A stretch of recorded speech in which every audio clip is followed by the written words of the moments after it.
What is a brand? What is the value of branding? But here's the real question. Does branding matter in the land business? On today's episode of the Land.MBA Podcast, we're going to discuss branding in the context of the land business, whether you should worry about it, and if so, how to use it to your advantage.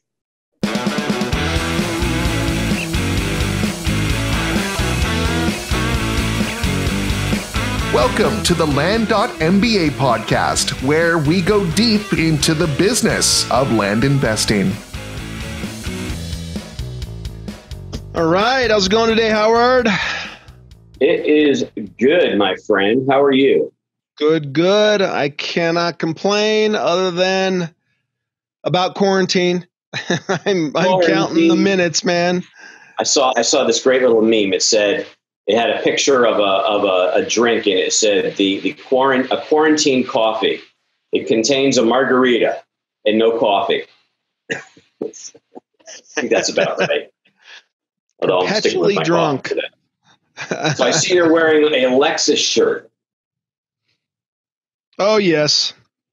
Do you drive a Lexus? I do, but, actually the story behind it, I got a whole bunch of Lexus golf shirts from before I drove a Lexus. I had a friend of mine who got fired from the Lexus dealer, and he had all these really nice golf shirts, and he was so bitter about it. He's like, I can't wear this brand. So I'm like, I'll take those shirts. They're nice shirts. Yeah, and you drive a Lexus, so it kind of works. So would you go out in the links and say, I'm wearing my Chevy Cruze shirt?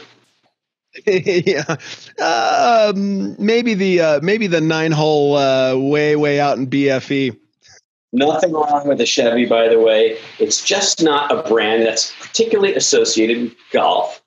Golf is associated with usually the more luxurious brands, the Lexus, the Mercedes, the BMW. You got to be German or Japanese, basically, to make it in the golf area, I guess.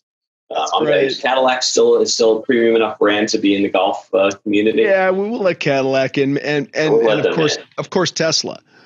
And of course Tesla. So so in fact that's it's interesting because that is what we're talking about today, which is branding. And do you have a brand that is valuable enough and means enough to somebody that they would want to wear it on their chest when they play golf? According to the American, if you go with like the definition of a brand, according to the American Marketing Association, a brand is a name, term, or symbol, or any other feature that identifies one seller's good or service as distinct from those of other sellers. That's the official definition. I have to say, I am not a fan of the official definition for a lot of reasons. But one reason is that because it basically implies that the manufacturer or whoever the company is who owns the brand is defining what the brand means. Now, yes, there's a role for that, obviously. If you're Volvo and you say, I want my brand to be distinct around the area of safety, or if it's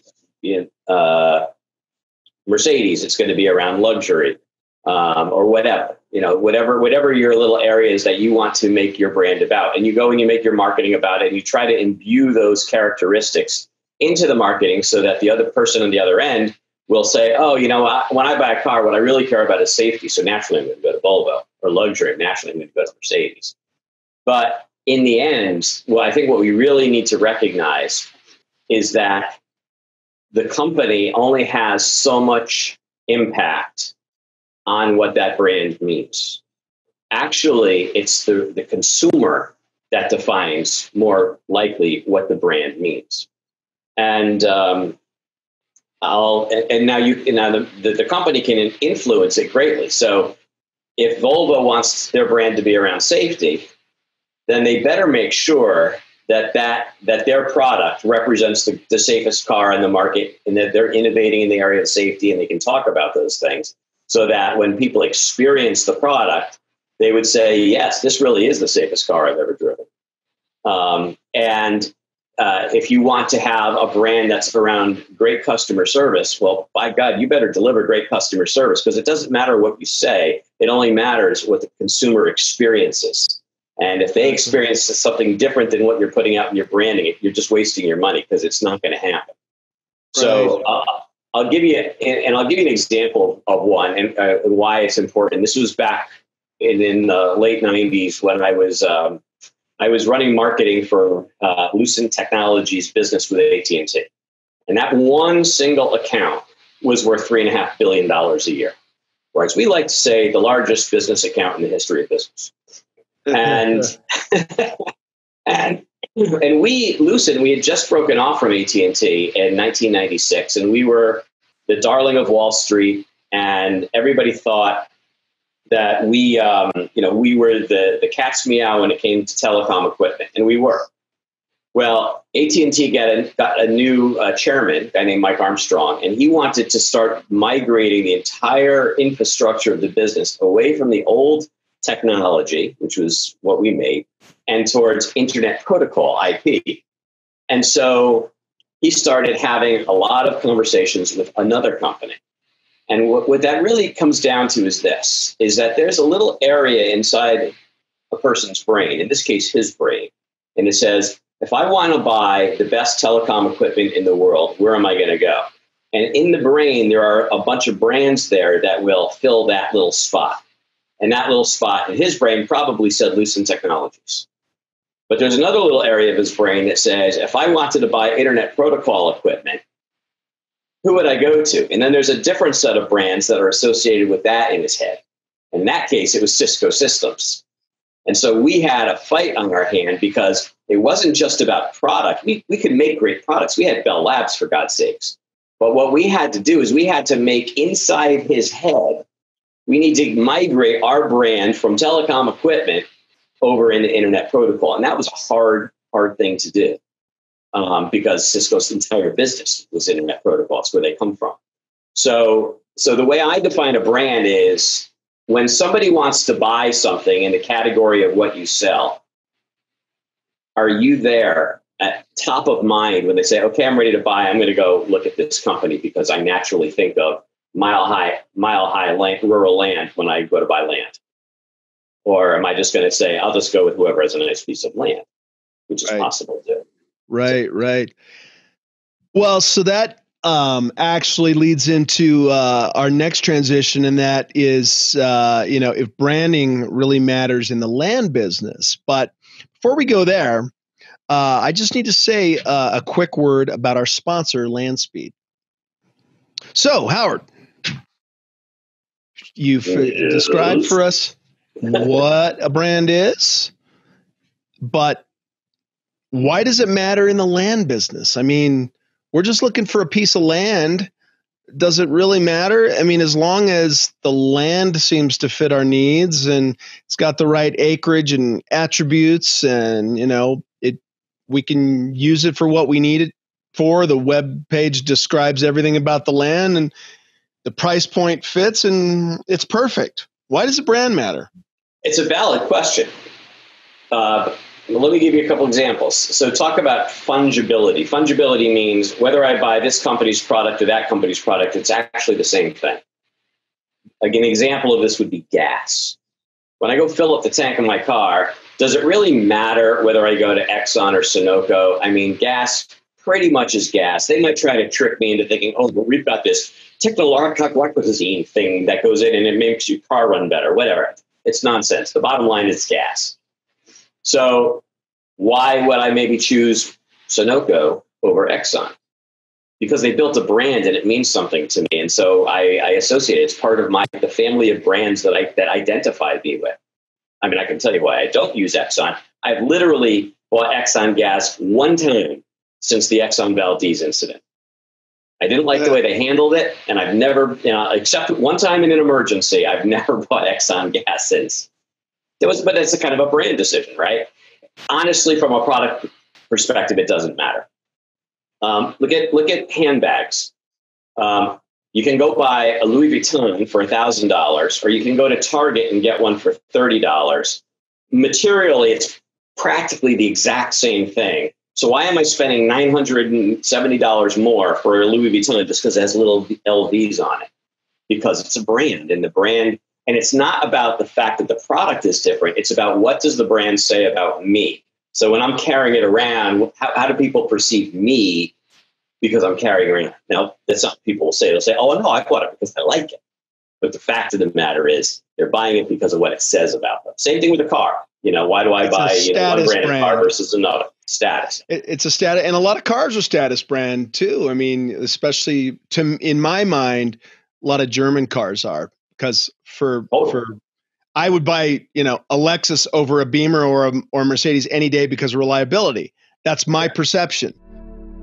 Is it just me, or is it getting harder and harder to count on a job for our financial security? Who would have ever believed that we would go from the lowest unemployment in 50 years to 40 million people unemployed? Whether you have a great job and want to create a second income, or you're recently unemployed, you need to check out Land.MBA, your one-stop shop for land investors. Investing in vacant land is a proven business model that can help you build a reliable and scalable second income. Imagine a business where you love what you do. There's no limit on how much money you can make. You can operate your business from anywhere in the world with an internet connection. And best of all, you can never be fired or downsized. If this sounds good to you, Land.MBA provides everything you need to get your business up and running and delivering income quickly.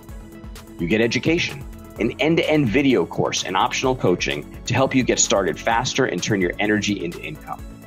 You get tools so you can automate and outsource the busy work and stay super organized. You get access to a thriving community of like-minded investors, which is a powerful way to share best practices and develop potential partnerships for growing your business.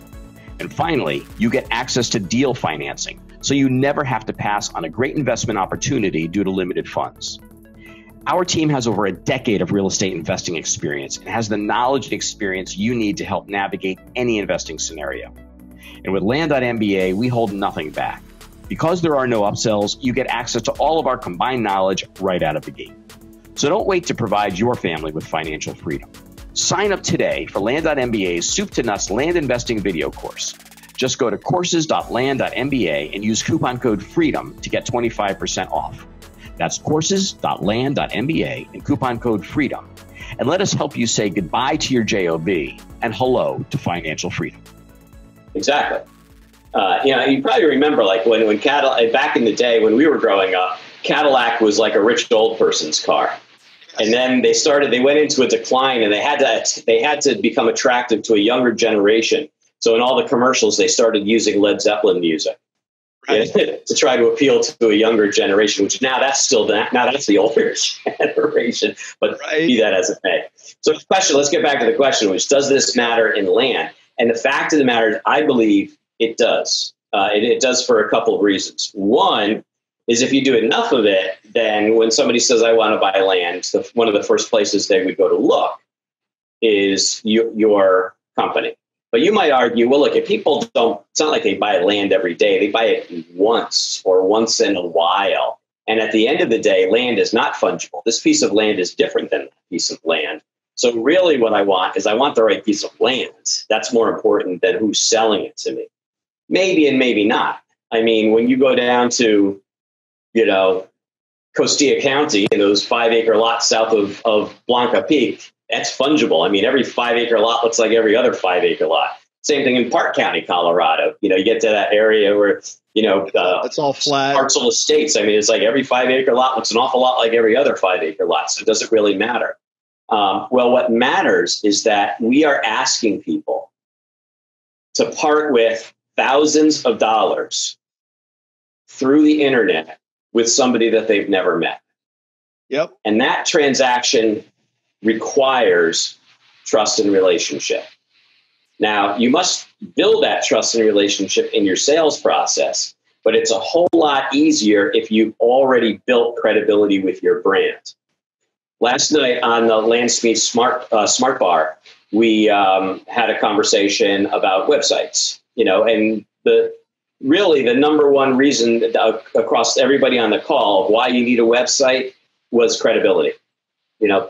Fundamentally, that's it. It's not about trying to sell property on your website. Sometimes you do, sometimes you don't. It's about credibility so that people will have trust in your business and be willing to part with thousands of dollars. Absolutely. But so essentially your website is a branding tool. Now, in order to do that, you've got to establish a brand, and we'll talk about that in a minute.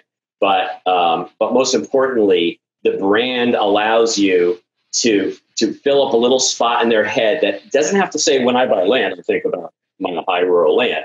But what it does say is that when I buy land and I see Mile High Rural Land, I know that's a company I would feel comfortable doing business with.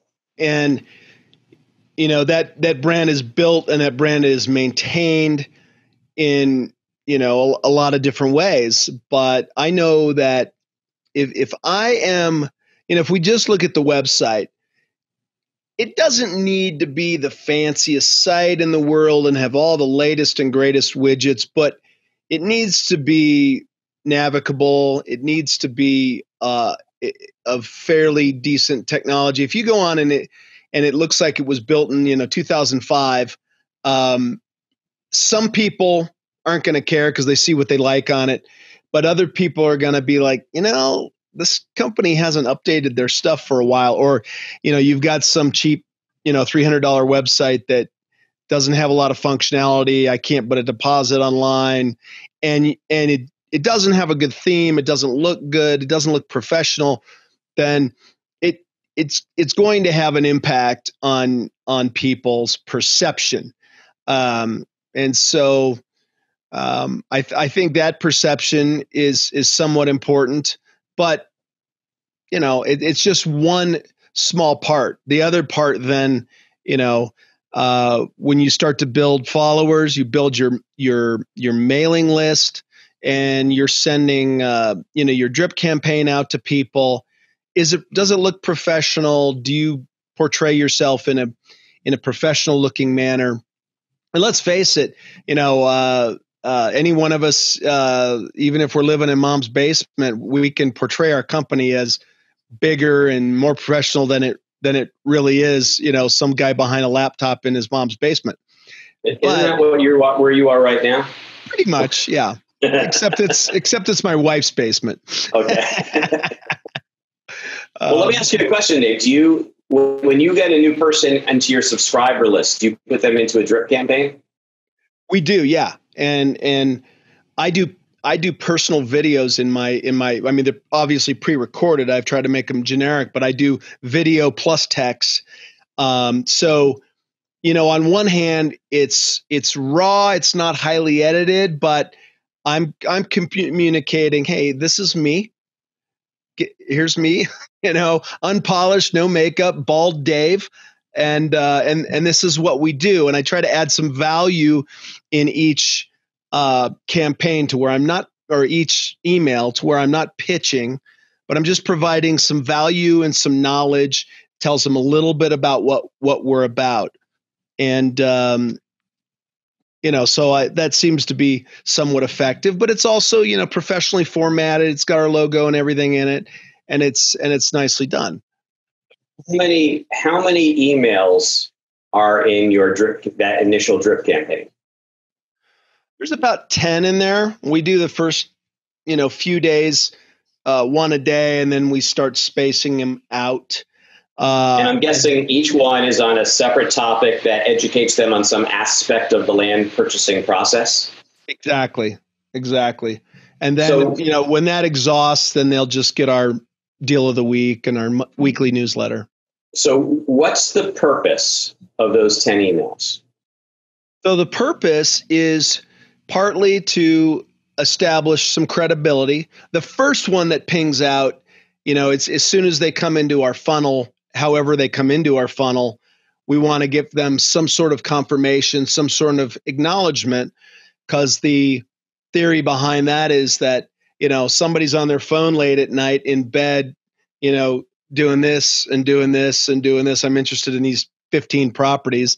And, many times they don't know who's calling them or why, because they inquired about so many properties. So it's to establish familiarity, get our brand in front of them, get a confirmation, and then just to keep them warm and to understand that, we have a professional company, and it's to keep our brand in front of them because they may get pinged this way from a competitor.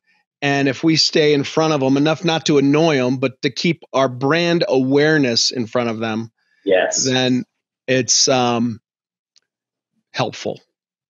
That's exactly right. I mean, the thing is, people start a buying process, whether it's for land, cars, whatever. And, we always receive these kinds of questions. What's your time frame? Is it like 0 to 3 months, or 3 to 6, or 6 to 9, or 9 to 12?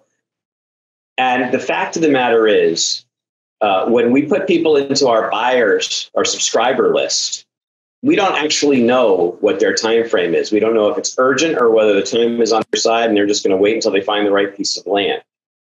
And that's why we get them into the subscriber list, so we can send them our weekly emails with deals of the week or whatever our promotional properties are, so that, if they're saying, you know what, I'll buy when I see the one that I want, then that's when they're going to buy. It could be now, it could be 3 months, it could be a year from now.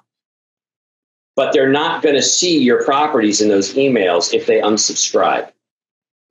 And so that first drip campaign, while it provides educational information on how to purchase a property and what to look for when you're purchasing a property and value to them, the whole point of it really is to establish credibility for your brand and your logo, so that they'd be willing to continue to accept those weekly emails and not unsubscribe, so that when the time comes and they see something they like, they'll actually act upon.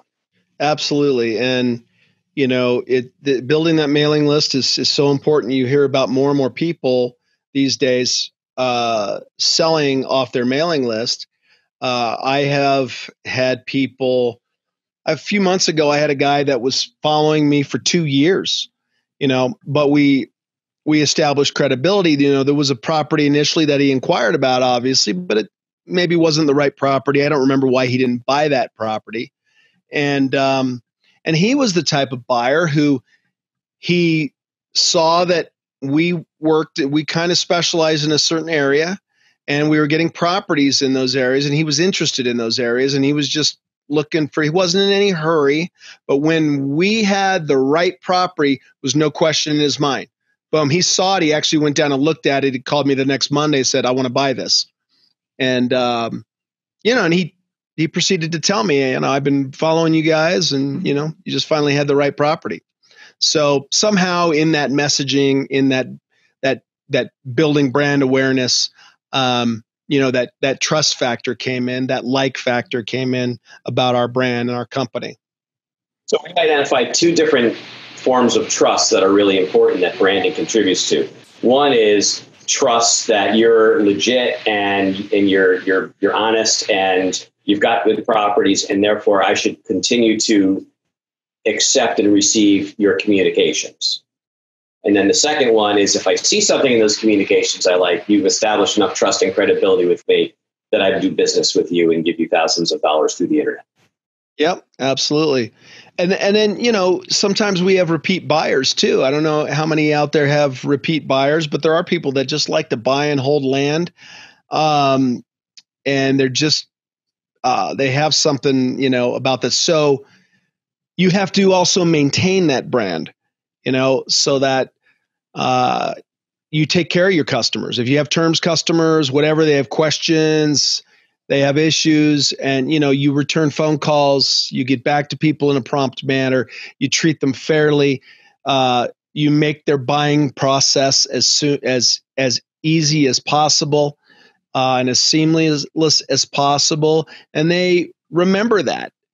So if they're in the market for another piece of land and they bought a piece from you, a couple years ago, a year ago, and they're looking for another piece, well, you want to be number one on their list to at least see what you have. You may not have what they want right now, but at least they're going to give you the opportunity because you've maintained that brand with customer satisfaction by your customer service and your responsiveness. Hey folks, my name is David Van Steenkist, and I've been a real estate investor for over 10 years. I've used lots of different tools, but none of them has done for my business what Land.MBA does. Land.MBA covers every step in the land investing process, from ordering mailing lists to marketing, sales, and closing the deal. What I really like, though, is it anticipates my needs. When I think, oh, I wish I had a quick and easy way to evaluate return on investment on a potential property, look no further, Land.MBA does it. If I want to edit a deed after Land.MBA creates it, it can do that too. Most systems just stick you with a PDF that's uneditable, and you got to go back into the system and edit the fields and do whatever you need to do, and it's a real pain in the rear end. Land.MBA simplifies it. If I want to send 1 or 5 or even 40 neighbor letters at the click of a button, bam, Land.MBA does it. But even with all that inherent capability, you get access to Land.MBA community, you get weekly mastermind calls, and you get the best mailing rates in the business with no volume commitment, which is freaking awesome. Because if I just want to pop one contract to somebody, I don't have to pay $1.50. I still pay the bargain basement rate. And on top of that, customer service is stellar, quick, and they just do a great job. I've been very, very happy, very pleased with it. And look, I've been running my business on Land.MBA for over 2 years. So take it from me. If you're serious about your land business, then check out Land.MBA at facebook.com/landbizautomation. That's Land, B-I-Z automation. And if you want $100 off, tell them you heard it from me, David Van Steenkist, on the Land.MBA podcast. So, how do you create a brand? How'd you create your brand, Dave? Well, when I started, it was probably not very scientific, but being out there, first of all, you got to get some product to sell. You got to think about your, is there something that you want to really associate with your brand and your logo? But building that brand just requires consistency. You get out there and you have good properties and you do what you say and you say what you mean and you hold integrity, but most of all, provide value to your customers. So if it's in your advertising, if it's in your email campaigns, don't be pitchy. Don't be given a hard sell. Now, in the sales process, there is a point where they're giving you buying signals, and you got to know when to close. And I think too many people let customers off the hook and let them go look around some more and lose those customers. That's a whole different subject. But don't be always just pitchy. Prove it. Provide value in your communications and don't just spam people. Totally agree. And then provide great customer service. Set up your system so it's easy to do a transaction. Boom, I could check out on your website with a doc fee, or if you've got them on the phone, hey, you know what? Don't tell them to go to your website and put the doc fee. You bring it up and you take their credit card on the phone. Provide a concierge service. Get to know them, and now you've got somebody that had a very positive experience with you. They're going to give you a review, and so just be a good citizen and a good business person, and that brand is going to build organically. So a lot of people, when especially if they don't necessarily come from a deep marketing background, they think your brand is your logo, and certainly the logo is a representation of your brand, and your color scheme. If you've got certain colors that are associated with your brand. I mean, there's this sort of tactical marketing communications aspect of branding, which is, your look and your feel for your brand and how you present things. But it's so much more than that, because remember, we're trying to occupy a part of somebody's brain. And that sort of leads the way. It's a visual representation. But when you put the brand out there, the first question you want to, or the first problem you really want to solve for is, brand awareness. So within your market, in the community of people who are looking to buy land, are people even aware of your brand? So there is a belief that we all get emails, say, from Amazon all the time, maybe multiple every single day. I mean, they're sending about billions of emails every single day. The truth is, Amazon doesn't even care if you open their email or not. They might, but not a whole lot. Because they simply want you to get it in your email with something in the subject line that says Amazon. Because they know that they built so much credibility with their brand and so much loyalty through Amazon Prime and all the services that you're probably already getting, that you're not going to unsubscribe from them, because at some point you see something you're going to want that's going to be valuable to you. So they have that email showing up multiple times a day. It's called email branding. It's just a reminder 2-3 times a day. Oh, Amazon, Amazon, Amazon, Amazon. So that builds brand awareness. Then once you have brand awareness, and the way in corporate world, the way they would test that is they would do surveys into the target market of the company, and they would do something called unaided. They would evaluate unaided brand awareness. And so they would say, when you're looking to buy land, what brands do you are top of mind? And we copy it down like the top 3, and they'll do this across hundreds or thousands of people. And then they'll say, okay, did you factor in at all? Where were you, number 1, 2, or 3, or were you number 70, 78, 79? If you're 78, 70, and 79, you have some work to do simply to do brand awareness. And that's expensive, because that means you're advertising and you're finding ways to get your brand out there. There are some cheaper ways to do that now with social media. That you could do it. But even social media costs money if you're doing it right, because you've got to create good content. You've got to post it. You've got to have a strategy for how you're getting it out there, making sure you're getting it in front of the right people. You should be measuring it to make sure that's happening. Once you've got awareness of your brand, then the next issue is something called brand equity. What do people think about your brand? So you put all this marketing and advertising and social media out there, communicating what you want your brand to be. And then there's these surveys in the corporate world that you would do and say, okay, what's your market think your brand means? And their market might be, well, I know they talk about how they're number 1 in customer service, but I had this really crappy customer service experience. I think they suck. Right. Again, it doesn't matter what you want them to believe. What matters is their experience. And every time they touch your brand, whether it's by looking at an advertisement, talking to somebody on the phone, buying something in the purchase process, or the customer service experience, every single one of those touch points contributes to their understanding of what your brand means from their perspective. So you want to build a really positive brand equity with that. So, absolutely. And would you classify the brand equity having kind of 2 levels? On the positive side, it goes to brand preference, and then brand insistence, which is ultimately where you want to go.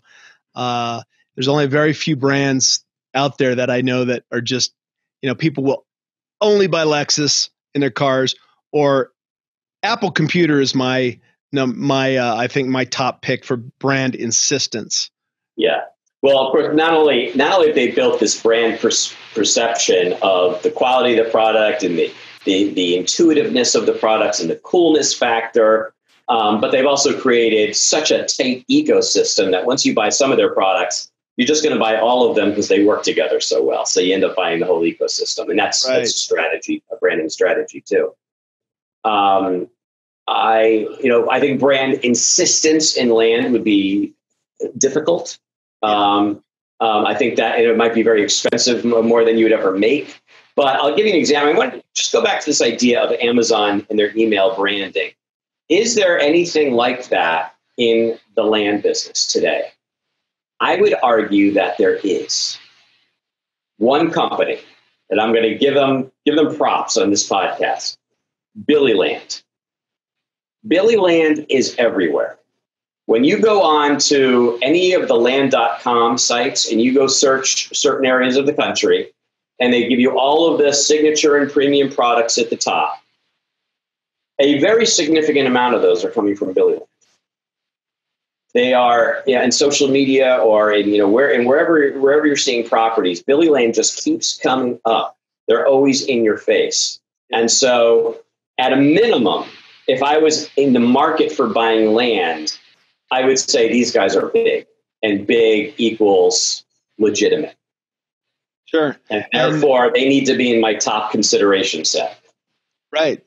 Now, to get there where, we have something, a little bit unique in our business versus some of the other types of companies we've discussed. And that is to be able to justify putting that kind of that stuff out there for, cost wise for that, building that brand. You got to have the inventory, Right. I mean, you don't go out there and build this brand like you're some, blockbuster company and then, oh yeah, well, we're out of stock. We don't have inventory. So, I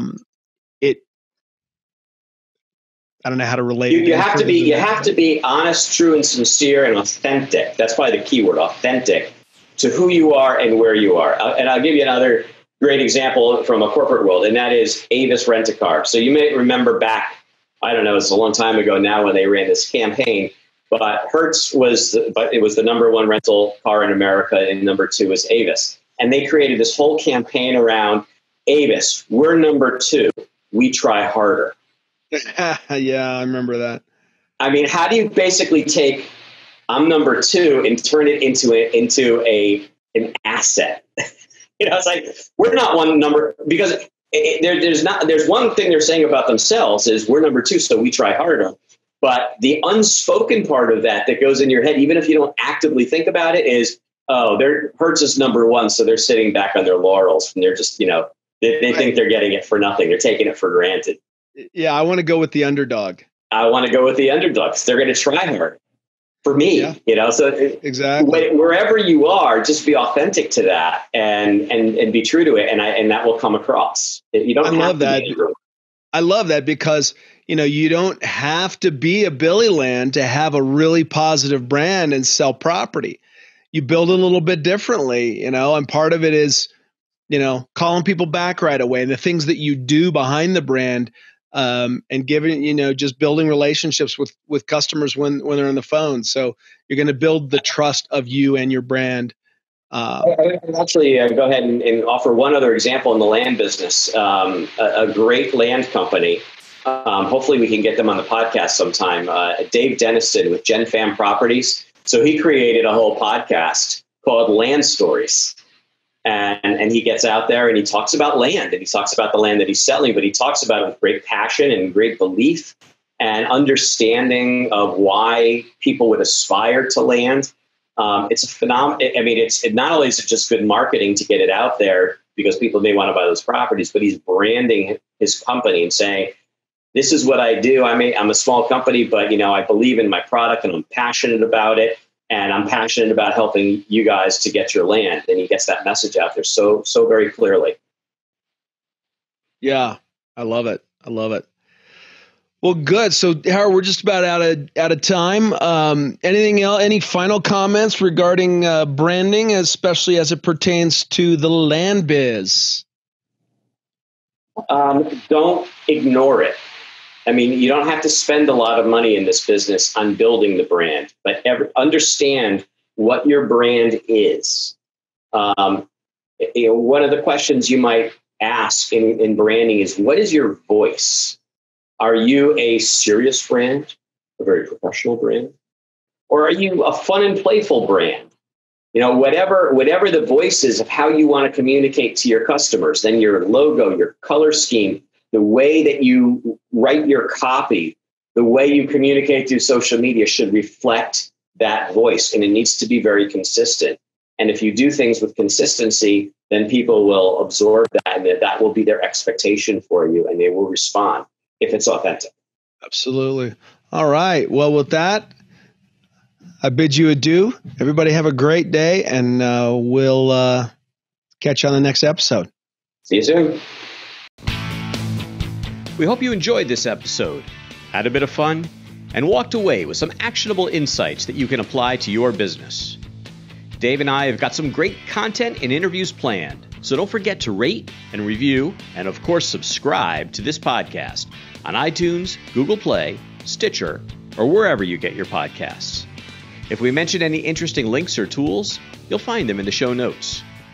To learn more about Land.MBA, visit our website at, wait for it, Land.MBA. See you next time on the Land.MBA Podcast.